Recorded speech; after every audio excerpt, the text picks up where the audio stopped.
말씀입니다. 마태복음 2장 1절에서 12절을 봉독해 주시기 바랍니다. 헤롯 왕 때에 예수께서 유대 베들레헴에서 나심에 동방으로부터 박사들이 예루살렘에 이르러 말하되 유대인의 왕으로 나시니가 어디 계시냐 우리가 동방에서 그의 별을 보고 그에게 경배하러 왔노라 하니 헤롯 왕과 온 예루살렘이 듣고 소동한지라. 왕이 모든 대제사장과 백성의 서기관들을 모아 그리스도가 어디서 나겠느냐 물으니 이르되 유대 베들레헴이오니 이는 선지자로 이렇게 기록된 바 또 유대 땅 베들레헴아 너는 유대 고을 중에서 가장 작지 아니하도다. 내게서 한 다스리는 자가 나와서 내 백성 이스라엘의 목자가 되리라 하였음이니이다. 이에 헤롯이 가만히 박사들을 불러 별이 나타난 때를 자세히 묻고 베들레헴으로 보내며 이르되 가서 아기에 대하여 자세히 알아보고 찾거든 내게 고하여 나도 가서 그에게 경배하게 하라. 박사들이 왕의 말을 듣고 갈새 동방에서 보던 그 별이 문득 앞서 인도하여 가다가 아기 있는 곳 위에 머물러 서 있는지라. 그들이 별을 보고 매우 크게 기뻐하고 기뻐하더라. 집에 들어가 아기가 그의 어머니 마리아가 함께 있는 것을 보고 엎드려 아기께 경배하고 보배압을 열어 황금과 유향과 몰약을 예물로 드리니라. 그들은 꿈에 헤롯에게로 돌아가지 말라 지시하심을 받아 다른 길로 고국에 돌아가니라. 아멘. 오늘 아기 예수께 경배하러 왔노라입니다. 성탄의 기사를 기록하고 있는 마태복음 2장에는 예수님의 탄생을 둘러싸고 있는 인물들 가운데 서로 대조되는 두 종류 사람들이 나타납니다. 예수님의 탄생에 대한 약속과 정보를 미리 알고 있기 때문에 경배할 수 있었고 또 마땅히 경배해야 하는 이들은 경배하지 않았습니다. 반면에 예수님의 탄생에 대한 정보를 가지고 있지 않았고 알았어도 경배하기 어려운 여건에 있는 이들은 예수님을 경배했습니다. 참 아이러니한 이야기입니다. 오늘 본문에 나타난 동방에서 온 박사들이 구체적으로 어느 나라 어느 지역에서 왔는지는 정확하게 알 수가 없습니다. 동방으로부터 왔다고 알 뿐입니다. 그들이 만일 페르시아 근처 혹은 바벨론, 메소포타미아 지역에서 왔다면 적어도 1400km 이상 먼 거리를 이동한 거예요. 오늘날 비행기가 있어도 1400km 이상이면 아주 먼 거리입니다. 그 거리를 걸어서야 안 왔겠지만 동물을 타고 낙타를 탔다든지 엄청난 여행을 했다는 것. 박사들이 경배를 했을 때 상황은 예수님이 집에 누워있을 때입니다. 누가복음에서 예수님이 베들레헴 목자들이 경배를 받으실 때는 구유에 누워 계실 때였습니다. 막 탄생하셨을 때. 태어난 직후에는 목자들이 와서 경배했고 마태복음에서는 예수님이 집에 계셨다는 것을 보면 어느 정도 시간이 흘렸다는 것을 알 수가 있는데 자 2장 11절 한번 읽어주시기 바랍니다. 11절. 집에 들어가 아기와 그의 어머니 마리아가 함께 있는 것을 보고 엎드려 아기께 경배하고 보배압을 열어 황금과 유향과 몰약을 예물로 드리니라. 아멘. 집에 들어가 이렇게 말하고 있습니다. 또 헤롯이 그 소식을 듣고 베들레헴에서 태어난 2살 아래 아이를 모두 죽이라고 한 것은 1살이 넘었을 가능성이 있다는 것. 그 별이 나타난 시점을 파악해서 2살 아래 아이를 모두 죽이라고 했는데 돌 전후가 당시 예수님의 시기였다고 말합니다. 다시 말하면 출생 직후 경배가 아니라 어느 정도 시간이 흘러서 적어도 수개월 이상을 여행해서 도착한 것입니다. 매우 긴 여행이라는 대가를 치른 경배였습니다. 오직 예수 그리스도께 경배하기 위해서 모든 예물을 다 동원했고 오랜 세월을 찾아와서 이렇게 경배. 이거 한 가지. 예수님께 경배하기 위한 이거 한 가지를 위해서 그 많은 희생을 했습니다. 우리가 하나님께 예배드리며 이렇게 우리 오늘 찬양도 너무 은혜롭게 했죠. 얼마나 많은 연습을 했겠어요. 오직 한 가지. 예수님을 경배하기 위해서. 오직 한 가지. 우리의 인생은 오직 한 가지. 예수 그리스도를 어떻게 하면 경배할 것인가. 다시 한번 우리가 되새김질하는 그런 시간이 되었으면 좋겠습니다. 베들레헴 근처에 있었던 사람들과 유대 지도자들은 아무런 준비가 없었고 메시아 탄생을 알아도 경배할 마음이 없었습니다. 동방의 박사들의 방문을 받아도 그들은 과연 예수님이 오셨는가 궁금해서 찾아볼 생각도 하지 않았습니다. 동방의 박사들은 예수님께 최고의 경배를 드리러 값진 예물을 준비해 왔습니다. 11절을 다시 한번 읽어주세요. 집에 들어가 아기와 그의 어머니 마리아가 함께 있는 것을 보고 엎드려 아기께 경배하고 보배압을 열어 황금과 유향과 몰약을 예물로 드리니라. 아멘. 황금과 유황과 모략을 예물로 드렸다고 그랬습니다. 동방박사들 세 사람으로 규정하는 것은 사실이라고 말하기 어렵다는 거예요. 예물이 세 가지였고 동방에서 세 사람이라고 찬송가에 실리면서 동방박사가 세 사람이라고 알려졌지만 사실은 큰 무리 사절단으로 봐야 된다는 것. 세 사람이 예물을 들고 오랜 기간 여행할 수가 없습니다. 또 그들은 신분이 매우 높은 위치에 있었습니다. 지도자급 인사들이었습니다. 박사들로 번역된 헬라어 마고이는 매우 폭넓게 사용되었습니다. 마술사, 마법사, 점성술사 등의 의미로도 사용되었는데 오늘 본문에 나오는 이들을 단순히 점성술사로 보기는 어렵습니다. 점성술사들이 이 엄청난 여행을 할 수 없습니다. 다니엘서에서 보면 왕을 바로 밑에서 보좌하는 정도 위치여야만이 황금과 유황과 모략 같은 값진 예물들을 구할 수가 있습니다.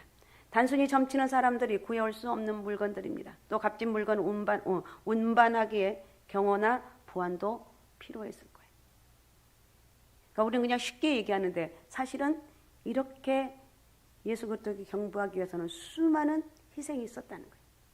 그 물건들을 구하기도 매우 힘든 것이었습니다. 따라서 동방의 박사들이라고 할 때 동방이 무엇인지를 두고 학자들 사이에 논란도 있습니다. 황금과 모략, 유황 모략은 아라비아 남부 쪽에서 많이 생산되었고 운반되었기 때문에 아라비아 남부 사람들이라고 말하는 사람도 있습니다. 또 오늘 본문에서는 동방, 새벽이라는 뜻으로 번역도 됩니다. 어떻든 그들이 어디에서 온 사람들인가 보다 중요한 것은 최고의 경배, 이게 오늘 예배 드리면서 중요한 것, 최고의 경배를 드리기 위해서 우리 함께 최고의 경배를 드리기 위해서 최고의 예물을 준비했고 비싼 대가를 치르러 예수님을 경배하러 왔다는 거예요.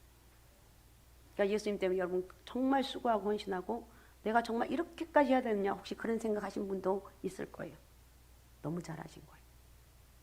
이 당시 최고 지도자였던 헤롯은 자신의 지위와 재물을 빼앗길까 봐 두려워서 예수님을 해치려고 했고 매우 소동했고 불편했습니다. 그 이면에 두려움과 질투가 가득했습니다. 오늘 본문 10절 다시 한번 읽어주면 10절. 그들이 별을 보고 매우 크게 기뻐하더라. 예, 동방에서 온 박사들이 예수님이 누워 계신 집을 발견할 때 너무 크게 기뻐했습니다. 우리말 성경에서 뛸 듯이 기뻐했다고 번역하고 있고 매우 크고 오늘 본문은 매우 크고 기뻐하고 기뻐하더라. 성탄을 맞이하며 가장 크게 기뻐하는 사람들이 있었고 헤롯처럼 매우 불편해하는 사람들이 있었습니다. 동방 박사 사람들에게는 메리 크리스마스였습니다.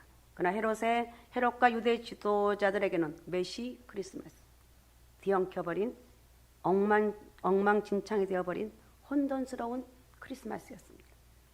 동방에서 온 박사들의 경배는 매우 값비싼 제가를 치르고 값비싼 예물을 준비했습니다. 저 멀리 이방 나라에서 지도층에 있는 인사들이 오랜 기간을 여행해서 경배하러 올라올 만큼 대단하죠. 이게 하나님 은혜가 없이는 불가능한 거예요. 예수님의 탄생은 세계 만국 모든 사람이 마땅히 경배해야 될 시간이라는 것. 최고예요. 오늘 여러분 성탄절날 올라와서 예배드리는 물론 모든 예배가 주일날 예배, 모든 드려진 예배가 귀한 거지. 오늘 성탄절날 예수님의 탄생하는 날을 기억하면서 올라온 여러분 드려진 예배는 최고의 예배. 여러분 인생의 최고의 예배. 그래서 여러분 예배드리면 좀 감격이 있어야 되고 주님 내가 예수 믿는 게 얼마나 행복한 건지 내가 예수님을 아는 거 얼마나 축복인 건지 내가 또 예수 그리스도를 만난 게 얼마나 귀한 것인지 내 평생 하나님 은혜로 살기 원합니다. 이런 고백을 해요. 동방 박사들이 예수님을 경배하러 왔을 때 단순히 별만 보고 구세주 탄생을 알았던 것은 아닌 것 같습니다. 분명히 특이한 별의 징조를 봤지만 그 별의 징조를 유대인의 왕 메시아의 출생이라고 알 수 있었던 이유는 그들이 별도의 연구가 있었기 때문이라고 이야기합니다. 그들이 예루살렘에 와서 헤롯에게 우리가 특이한 별을 봤는데 이 나라에 무슨 특별한 일이 있습니까? 이렇게 질문하지 않았습니다. 유대인의 왕이 어디 계십니까? 정확하게. 그러니까 그들이 구약의 예언들을 연구했다는 그런 의미가 담겨 있습니다. 특이한 별의 징조가 구약에 예언된 유대인의 왕으로 일컬어지는 메시아임을 가리킨다는 것을 계시받았음도 알 수가 있습니다. 헤롯에게 유대인 왕이라고 말했을 때 그는 움찔하고 두려웠습니다. 구약에서 유대인의 왕은 메시아를 가리키는 것인데 유대인의 왕이라고 하지 않았습니다. 현재 유대의 왕은 헤롯이기 때문에. 그래서 헤롯은 자신의 위치를 넘보는 이가 태어났다고 생각해서 예수님을 죽이려고 한 것입니다. 동방의 박사들이 유대인의 왕으로 나신 분이 어디 계십니까? 라고 한 것은 특이한 별의 징조가 구약에 예언된 메시아의 출생임을 연결하는 하나님의 특별한 계시가 없으면 불가능한 거예요. 그들이 방문함으로써 메시아는 유대인의 메시아가 아니라 온 세상 모든 민족, 우주적인 메시아라는 것을 알려주고 있습니다. 그 우주적인 메시아를 내가 믿는 게 기적 중에 기적입니다. 할렐루야. 내가 그 예수 그리스도를 믿는 게 다 주님 때문에 몸부림치고 주님 때문에 또 여러 가지 일들을 하는데 기뻐하며 하라는 거예요. 감사하며 하라는 거예요. 만왕의 왕이신 예수 그리스도를 위해서 내가 헌신하는 것이 이것이 축복이라는 거예요. 자, 동방 박사들의 가장 큰 기쁨은 어떤 것인가? 이사야 60장 1절에서 3절을 읽어주시기 바랍니다. 일어나라 빛을 발하라 이는 내 빛이 이르렀고 여호와의 영광이 내 위에 임하였음이니라. 보라 어둠이 땅을 덮을 것이며 캄캄함이 만민을 가리려니와 오직 여호와께서 내 위에 임할 것이며 그의 영광이 내 위에 나타나리니 나라들은 내 빛으로 왕들은 비치는 내 광명으로 나아오리라. 아멘. 예. 일어나라 빛을 발하라 내 빛이 이르렀고 여호와의 영광이 내 위에 임하였다. 보라 예수 그리스도가 오셨으니까 어둠이 땅을 덮을 것이며 캄캄함이 만민을 가리려니 오직 하나님께서 내 위에 임하게 되면 모든 어둠이 떠나가게 된다. 나라들은 내 빛으로 왕들은 비치는 내 광명으로 나오리라고 이렇게 말하고 있습니다. 3절을 보면 나라들은 왕들은이라고 되어 있습니다. 동방의 박사들은 그 나라에서 매우 높은 지도자들인데 그들이 그 빛을 보고 나온 사건이야말로 예수님 온 세상에 어둠이 가득한 역사에 세상의 빛으로 오신 분임을 말씀하고 있다는 것. 칠흑같이 어두운 먹구름이 세상을 가리고 있을 때 먹구름 사이로 빛이 비치면 사람들이 그 빛을 주목할 수밖에 없습니다. 예수님의 탄생이 바로 그러한 시기였습니다. 동방의 박사들에게는 큰 기쁨이 가득했습니다. 그 고생을 하고 멀리서 그 모든 것들을 다 동원해서 예수 그리스도 경배하기 위해서 왔는데 그들은 만난 순간 너무 기뻐. 자기들 고생했던 거, 자기들 쓰고 이거 다 하나도 없었어요. 그러니까 우리가 하나님 은혜를 만나면 내가 힘들고 어려웠던 것들, 고난 가운데 있는 것들 다 순식간에 사라져. 문제가 여전히 있는데 그 문제가 문제로 보이는 게 아니야. 아, 이거 하나님이 나를 만들기 위한 과정이구나. 아, 이건 하나님이 하신 일이구나. 이런 생각을 하게 된다. 그러니까 큰 기쁨. 오늘 여러분 예배 드리면서 성탄절의 큰 기쁨이 저 여러분에게 임하시기를 바랍니다. 그 먼 거리에 쓰고 값비싼 예물이란 대가를 조금도 아까워하지 않았다는 거예요. 왜? 그들에게는 기쁨이 있었기 때문에. 이 기쁨은 엄청난 거예요. 기쁨과 평안은 누구도 빼앗을 수가 없어요. 예수님께는 제물과 예물이 필요하지 않았습니다. 예수님께 필요한 것을 가져온 것이 아니라 그들이 최고의 마음을 가지고 왔습니다. 그 무엇을 드려도 이미 예수님 것이기에 우리가 드린 것이 아니라는 것. 예수님께서 한 가지 없는 것들이 있다. 예수님이 한 가지 없는 것이 있다면 여러분 뭐라고 생각하십니까? 우리의 경배예요. 경배. 우리가 드는 경배, 우리가 기쁨으로 드는 경배를 예수님께서 기쁨으로 받으신다. 동방의 박사들의 큰 기쁨, 가장 큰 기쁨, 뛸 듯이 기뻐했던 그 기쁨에 그걸 받으며 주님이 너무 얼마나 기뻐했냐는 거. 우리도 기쁨의 성탄절이 되어야 되지 않겠느냐는 거. 오늘 예배드리고 돌아가면서 여러분 영혼 속에 예수 그리스도의 그 은혜가 가득 차서 내가 왜 이렇게 기쁜 거야? 내가 왜 이렇게 마음이 평안한 거야? 도대체 이유가 안 돼. 그거는 하나님 은혜가 임했기 때문에. 오직 경배를 받으실 분은 오직 예수 그리스도라는 사실을 우리가 잊지 말아야 됩니다. 그런데 정반대로 예수님의 탄생을 분노하고 소동하며 불편한 이들이 있었습니다. 헤롯과 유대 지도자들. 헤롯이라는 인물은 역사상 헤롯 대왕으로 불린 사람입니다. 로마의 인정을 받아서 40년 동안 유대 땅을 통치한 왕입니다. 정치적으로는 성공할지 모르지만 그는 매우 잔인했고 교활하고 이기적인 왕이었습니다. 혈통적으로 에돔인과 유대인 사이에서 태어나 유대 왕이 되기에 적합하지 않는 인물이었지만 로마 원로원의 인정을 받았습니다. 유대인들의 환심을 사기 위해서 성전도 거대하게 지어주는 정치력을 발휘했습니다. 그러나 그는 매우 잔인했습니다. 공개적인 처형이 매일 집행될 정도였습니다. 매우 무서운 통치를 했습니다. 베들레헴에서 2살 아래 아이들 모두 죽이라는 명령을 그 누구도 거역할 수가 없었습니다. 무시무시한 시대였습니다. 그는 질투심과 두려움이 매우 많았고 편집증적인 의심을 가진 인격장애, 오늘날 쉽게 말해 인격장애자들이 많잖아요. 인격장애자라고 말할 수가 있습니다. 그는 심지어 자신의 아내, 아들, 가족까지 의심하고 반역의 의도가 전혀 없는 사람들도 의심되면 무조건 죽이는 사람이었습니다. 자신의 아내뿐만 아니라 장모, 장남, 아들 등 가족들까지 가차없이 처형시키는 완전 폭군이었습니다. 바로 그 시대, 헤롯 시대에 예수님이 태어나셨습니다. 그리고 저 멀리 동방의 박사들로부터 유대인의 왕이 어디 계십니까? 이런 질문을 받았으니 헤롯이 얼마나 본능적이고 편집증적인 의심, 불안과 광기가 발동했겠습니까? 그래서 베들레헴에서 태어난 2살 아래 남자아이들 모두 죽이라는 엄청난 살해극을 벌인 거예요. 첫 번째 크리스마스는 한편으로 메리 크리스마스이지만 또 한편은 메시 크리스마스. 어떤 면에서 헤롯이 정확하게 봤습니다. 예수님의 탄생이 보통 사건이 아니라는 것을 안 것입니다. 역사적으로 매우 중요한 사건이기 때문에 그렇습니다. 특별한 존재가 태어나셨다는 것을 직감적으로 알았다는 것. 저 멀리 동방에서 높은 신문의 사람들이 경배하러 왔다는 것 자체가 역사적으로 중요한 일이기 때문에 더욱 불안한 것. 그래서 자신의 광기로 메시아를 제거하기로 했습니다. 이러한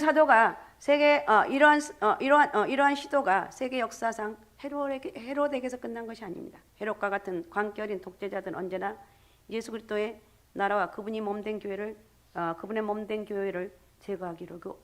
제거하려고 했습니다. 역사상 수많은 독재자들이 교회를 박해하고 예수 그리스도의 나라를 제거하려고 했습니다. 하지만 하나님 결코 그들의 손에 예수 그리스도의 나라를 넘겨주신 일이 없습니다. 왜 수많은 독자들이 언제나 교회를 박해를 합니까? 왜 북한에서 교회를 말살시키고 이게 왜 그런가? 아는 것이 있기 때문에 그런가? 어떤 면에서는 정확하게 본 것입니다. 예수 그리스도가 임재하셔서 이루어지는 세상은 독재를 허용할 수 없기 때문에 영적인 자유, 기쁨이 있기 때문에 예수 그리스도의 나라가 임할 때 자신과 같이 악으로 불의로 거짓된 이념으로 통치하는 세상은 존재할 수 없기 때문에 대적하는 것. 요즘 중국 교회 정부가 교회를 보이지 못하게 하고 핍박을 박해를 합니다. 공산주의 사상을 대적해서 무너뜨릴 수 있는 유일한 진리가 예수 그리스도의 복음밖에 없기 때문에 그렇습니다. 그래서 교회를 박해하는 거예요. 그들은 어떤 면에서 뭔가 아는 것이 있습니다. 그러나 헤롯이 예수님을 죽일 수 없었듯이 어떤 정치 세력도 예수 그리스도의 나라를 무너뜨릴 수 없다. 예수 그리스도의 몸된 교회를 무너뜨릴 수 없습니다. 중국 공산 정부가 교회를 박해하고 모이지 못하게 하고 있습니다. 선교사들을 모두 추방을 했습니다. 이런 일들이 이미 허드슨 테일러 선교사 시대에도 있었습니다. 당시 중국의 복음이 전파되자 수백 명의 선교사들 일시에 쫓아낸 일이 과거에도 있었습니다. 그렇다고 교회가 사라졌습니까? 전 세계에서 가장 많은 그리스도인이 있는 나라가 중국이랍니다. 중국. 미국이 아니에요. 미국은 더 이상 기독교 나라가 아니라고 말합니다. 전 세계에 가장 많은 기독교인이 있는 나라는 중국이고 가장 많은 교회가 있다고 그럽니다. 중국 정부가 교회를 없애려고 하고 있습니다. 모이지 못하게 하고 있습니다. 두세 사람 외에는 만날 수 없는 그런 상황입니다. 그럼 교회가 사라져야 하지 않겠느냐는 거예요. 그런데 놀랍게도 교회는 더욱 급속도로 확산되고 있습니다. 헤롯의 명예에 사로잡힌 역사상 많은 지도자들이 왜 예수 그리스도를 헤롯이 죽이려고 했던 것처럼 교회를 박해하려 하는 이유가 뭐냐? 무엇인가 본 것이 있기 때문에 그렇습니다. 느끼는 것이 있기 때문에 그렇다는 거예요. 자신의 나라가 무너질 수 있을 거라고 생각하기 때문에 올바르게 정치하고 성경 말씀과 교회를 허용해도 당당한 정치 지도자라면 그럴 리 없는데 그렇지 않습니다. 그럼 예수 그리스도 그분은 누군가? 우리에게 영원한 생명을 주시기 위해서 오셨습니다. 우리를 천국으로 지옥에서 천국 백성이 되기 위해서 대기하기 위해서 오셨다는 것. 비교나 하나. 예수 그리스도를 믿어라. 예수 그리스도를 믿고 살아가면 하나님이 천국 백성 되게 하신다. 예수님은 헤롯의 자리가 탐나서 오신 분이 아닙니다. 예수님은 헤롯의 위치에 오르려고 세상에 오신 분도 아니에요. 예수님은 헤롯의 왕자에 앉으시고 오신 분도 아니라는 것. 그의 본자가 되시기 위해서 오셨습니다. 그의 생명을 빼앗기 위해서 오신 것이 아니라 그에게 영원한 생명을 주시기 위해서 오셨다는 것. 이 시대도 헤롯처럼 성탄의 의미를 오해하는 사람들이 많습니다. 예루살렘 세상에 오신 이유가 자신들이 갖고 있고 누리고 있는 좋은 것을 빼앗으려고 오셨다고 오해를 합니다. 예수님 우리에게 주기 위해서 오신 것이지 빼앗기 위해서 오신 분이 아니에요. 우리에게 의로움을 주시고 예수 그리스도를 믿게 되면 영적 자유함이 임하게 되고 영적 기쁨이 임하게 되고 평화를 예수 그리스도를 만나면 기쁨이 임하고 가장 먼저 증거되는 것이 기쁨이 오고 내 마음에 평화가 이루어져. 그죠? 예수 그리스도를 만나면 기쁨과 평화가 이루어져. 여러분 성탄절 크리스마스는 선물의 날이에요. 하나님이 그 아들의 생명을 주심으로 이 땅에서 가장 가질 수 없는 최고의 선물을 우리에게 주시는 날이라는 거예요. 성탄절은 우리가 이 땅에서 주고받은 모든 선물, 황금과 유황, 몰약과 비교할 수 없는 최고의 선물이신 그분이 오신 날이다. 오늘 우리는 최고의 선물인 예수 그리스도를 선물로 받았다는 거. 그러니까 여러분 지금 힘들고 어렵다고 낙심하지 말고 원망하지 말고 불평. 내 인생에 가장 도움이 안 되고 불평해. 왜 나는 이렇게 살아. 불평은 입 밖에도 내지 말고 불평이 나오려고 하면 감사합니다. 이렇게 예수 그리스도 한 분으로 만족하는 영적 은혜가 있으시기 바랍니다. 예수님은 빼앗기 위해서 오신 분이 아니라 주기 위해 오셨고 우리를 구원하기 위해서 오셨다는 거. 헤롯은 박사들의 말을 듣고 당시 율법학자들과 제사장들에게 유대인의 왕이 어디서 태어났느냐고 질문합니다. 그들은 베들레헴입니다. 즉석으로 대답을 합니다. 그것은 지식이 분명히 있었다는 거예요.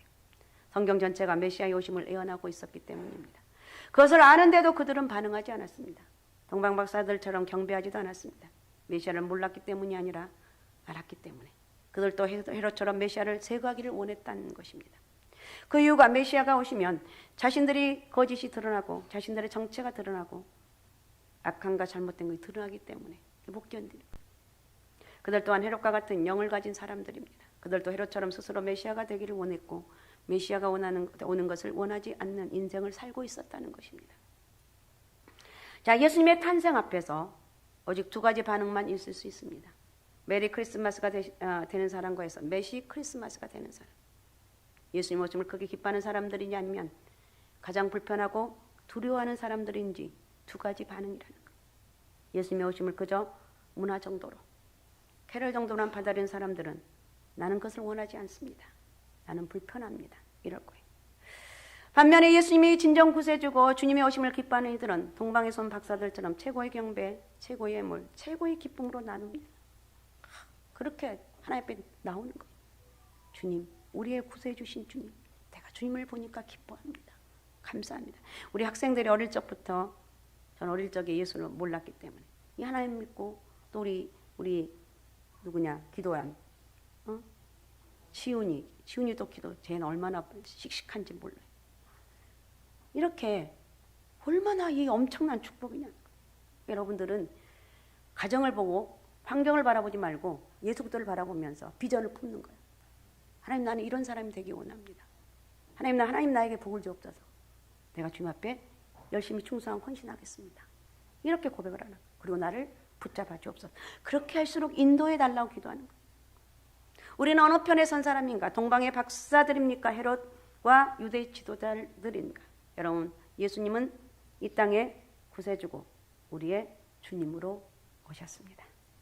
진정 메리 크리스마스가 되기를 여러분 진정으로 메리 크리스마스. 예수 그리스도가 오신 것을 내가 환영합니다. 예수 그리스도의 은혜로 살기를 원합니다. 이렇게 하면서 여러분 마음이 기뻐하며 오늘 예배를 드리고 나가면서 정말 기뻐하면서 고맙습니다. 집에 가서도 할렐루야 아멘 감사하다고 고백할 수 있는 영적 은혜와 능력이 여러분 가운데 임하시기 바랍니다. 할렐루야. 오직 예수 오직 믿음 오직 성령 충만함으로 큰 기쁨으로 예수님의 오심을 기뻐하는 복된 성탄절, 여러분 복된 여러분의 남은 인생이 되시기 바랍니다. 할렐루야. 자, 다시 한번 메리 크리스마스. 다시 한번 여러분 크게 하는데 돈이 나와요. 돈이 나와. 어제 너무 웃겨. 자, 메리 크리스마스. 자, 한 번 더 크게 메리 크리스마스. 자, 하나님의 영광의 박수를.